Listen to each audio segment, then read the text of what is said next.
iimbestigahan na si Tambi o si House Speaker Martin Romualdez, mga kaboses, mga kababayan. Ito po ay inilabas, no, ayon po sa House of Representatives, mga kaboses, mga kababayan, na iimbestigahan raw po nila ang kanilang House Speaker. Ha? Naniniwala po ba kayo, mga kaboses, mga kababayan, na may imbestigahan itong si Martin Romualdez? O kung may imbestigahan man, naniniwala ba kayong seseryosohin iyan ng House of Representatives, mga kaboses, mga babayan? Ano po? Kasi medyo natatawa lamang po tayo. Ito talagang Pilipinas, no? Bansa natin, mga kaboses, mga babayan. Proud naman tayo na maging Pilipino, pero nakakatawa lang talaga, no? Mga kaboses, mga babayan. Ito pong ating sistema, no? Kasi alam na nga po nila, mga kaboses, mga babayan, na yung kanilang leader, no, ay sangkot, mga kabos, mga babayan, ng mga anomalya, at alam po natin na napakahirap po, no, humanap talaga ng ebidensya, mga kaboses, mga babayan. Gumagawa pa sila ngayon ng eksena. Kunwari, mga boses, parang seryoso sila, no? Kunwari malinis talaga yung Congress, mga kaboses, mga babayan. Ano po? Paano nga ba magiging patas? Kailan ba nangyari na yung kriminal, mga kabos, mga babayan, inimbestigahan yung sarili niya? Di ba nakakatawa po iyon, mga kabos, mga babayan? Paano nga ba magiging patas ang isang investigasyon kung ang iimbestigahan mo mismo ay yung ulo ng inyong institusyon? Hindi ba parang nakakatawa, mga kabos, mga babayan? Alam naman po natin, mga boss, mga babayan, una na po, no, na kumalampag sila, mga kaboses, sa mga statement ng mga diskaya. Ano po, agad po nila itong pinasinungalingan, mga boss, mga babayan, kasi nga raw hindi totoo. Well, alam naman po natin, mga kabos, kung evidence-based talaga, wala talaga yung makikitang ebidensya dyan. Ano po, at mahirap po kung meron man, mahirap po hanapin ang ebidensya. Pero ito mga diskaya, talaga naman pong positive sila, mga boses, no, mga babayan. Ang problema nga lang ngayon ay kinakatigan na, no, ng mayorya, ng Senate, tsaka ng House of Representatives, mga boses, mga babayan, yung statement ni Bryce Hernandez, mga boses, mga babayan, kung saan po, wala pong minention si Bryce Hernandez na malalaking tao aside po sa dalawang senador.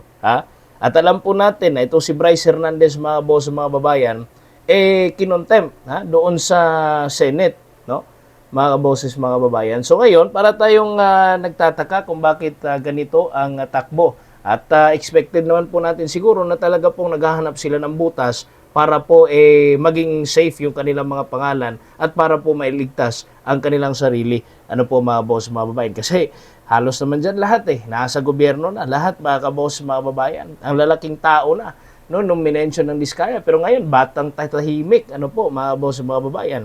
Ito yung hinahanap natin at ito yung hinihintay natin na malaman kung sino yung nasa likod. Tapos nung nalaman na natin, tikom po ang bibig ng ating mga leaders, mga kaboses, mga babayan. At para bagang umaatras pa, no? Hirap nga silang imbitahin si Zaldico sa hearing, mga kabos. At ngayon ay naglabas po ng statement ang House of Representatives. Ito po yung hinihayag po, mga kabos, mga babayan, ni House Committee on Infrastructure Chairperson Representative Teddy Ridon. Na handa raw po silang, o ang Kamara po mismo ay handa raw pong magsagawa ng impartial investigation sa umano'y pagkakasangkot ni Speaker Martin Romualdez sa flood control scam, mga kaboses. Pero ito basahin po muna natin ito pong artikulo mula po sa Batas PH, mga kaboses, mga babayan, na in-upload po nila ito. Ano po? Ayon po dito, the House of Representatives is ready to conduct an impartial investigation into the alleged involvement of Speaker Martin Romualdez in the massive corruption in government-funded flood control projects. Alam na po natin na meron pong corrupt. Alam po natin na meron pong nangyayaring korupsyon.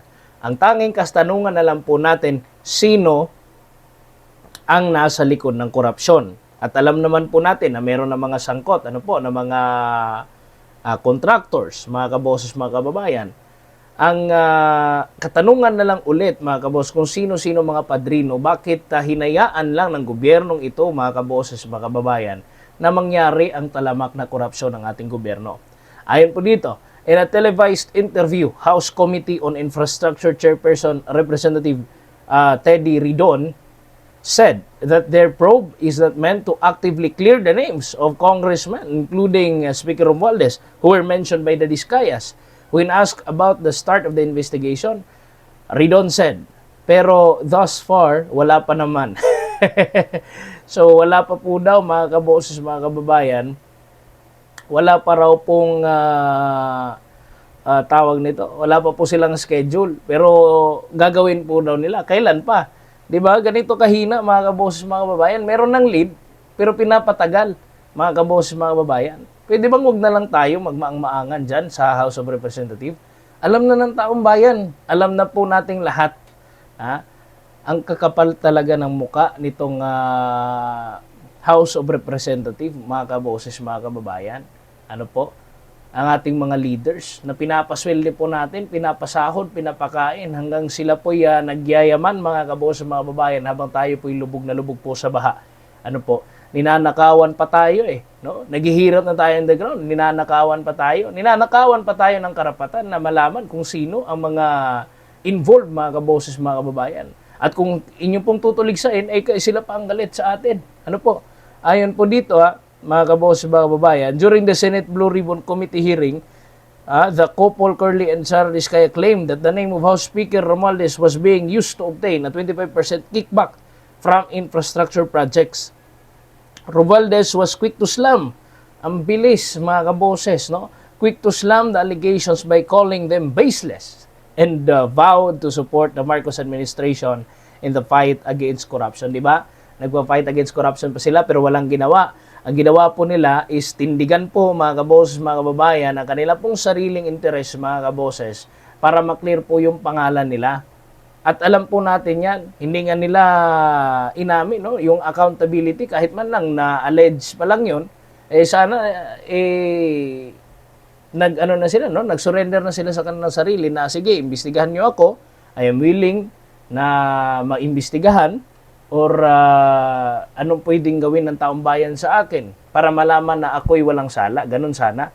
Pero yung sinabi niya, mga boss, automatic pong sinabi na baseless, yung paratang ng mga Diskaya. Wala pong accountability nakikita natin doon, mga kaboses, mga kababayan, at nagpanggap pa, nagkunwari pa, mga kaboses, na suportado niya ang gera ng pamahalaan laban sa korupsyon, ano po, dito sa flood control project, mga kaboses, mga kababayan.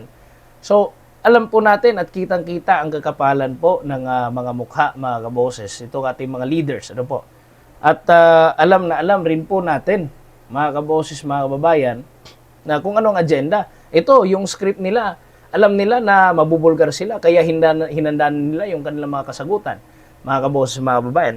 Yung sinabi nga ni Mayor Vico Soto, i-quote ko na lang, ano po, na yung magnanakaw po, ay ang sinungaling po ay kapatid po ng ay asawa po na magnanakaw pala, mga kaboses, mga kababayan. If baliktarin nyo na lang po din yan, kasi hindi po ako sure kung sakto po. Pero ganun na po, mga kaboses, mga kababayan. Magkadikit po yan, magnanakaw at sinungaling, mga kaboses, mga kababayan.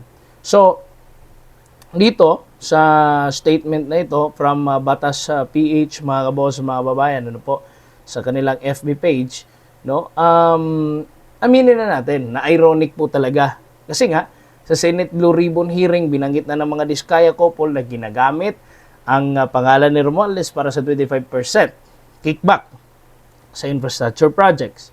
Si Representative Ridon naman po, mga kaboses, mga kababayan, wala raw silang ginagawang effort para actively clear ang pangalan ng mga mambabatas na nabanggit, kabilang si Romualdez. Pero so far daw, wala pa naman daw ang simula ng investigation. At ito na, mga kaboses, kapag ang Kongreso ay mag-iimbestiga sa sarili ng speaker, ano po, can we really expect, mga kaboses, mga kababayan, objectivity?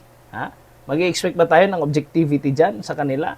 Hindi ba conflict of interest kaagad yan? Ano po?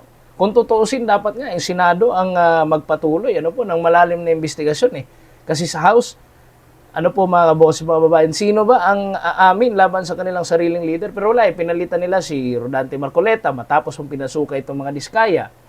Ano po, mga boses, mga babayan? Tapos pinalaya ito si Bryce, hindi po binalik sa Senado, mga kaboses, hindi po natin alam kung anong pinagtatakpan nila.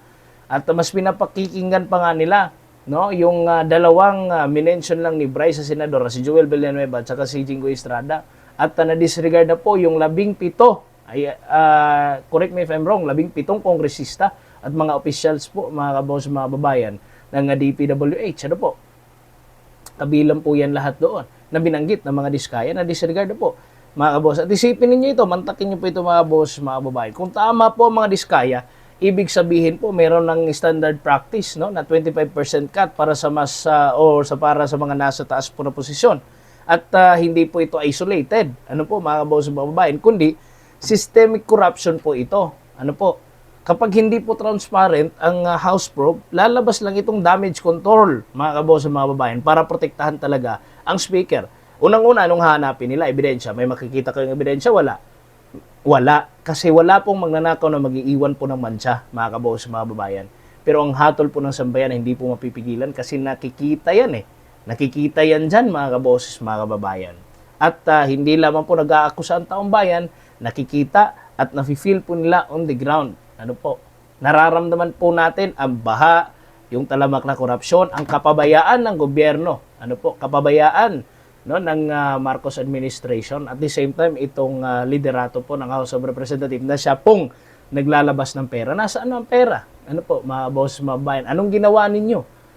For so many years na grabe yung cuts, mga kaboses, mga babayan. Kung hindi po nalanta dito, hindi po talagang magiging mabibigyan po ng tibay. Ano po, mga kaboses, mga babayan? Kaya natin po ito pinag-uusapan dahil klaro, hindi lang po ito issue ng flood control, kundi ng public trust. Kung mismong House Speaker ay nadadawit at House din na mag-iimbestiga, mga kaboses, mga babayan, sino pa ba ang magbabantay? Kaya ba nating itiwala sa mga kapwa niya congressman ang pag-uusga o panahon na para ang taong bayan mismo mag-demand ng independent investigation? Well, meron naman pong independent commission. Ewan lang po natin dyan kung ano pong mangyayari. Comment niyo po sa baba kung naniniwala po kayong magiging patas ang House probe laban po kay Martin Romualdez, mga kaboses, mga babayan. God bless po sa inyong lahat. At ingat po kayong palagi, mga kaboses, mga babayan. Kayo po yung nakikinig at nanonood dito sa Standpoint. At ako po, ang inyong nakasama. Ito po si Kaboses Wins. Please subscribe, like and share, and hit the notification bell para notified po kayo sa lahat po natin ng mga uploads. God bless po, mga kaboses, and bye-bye.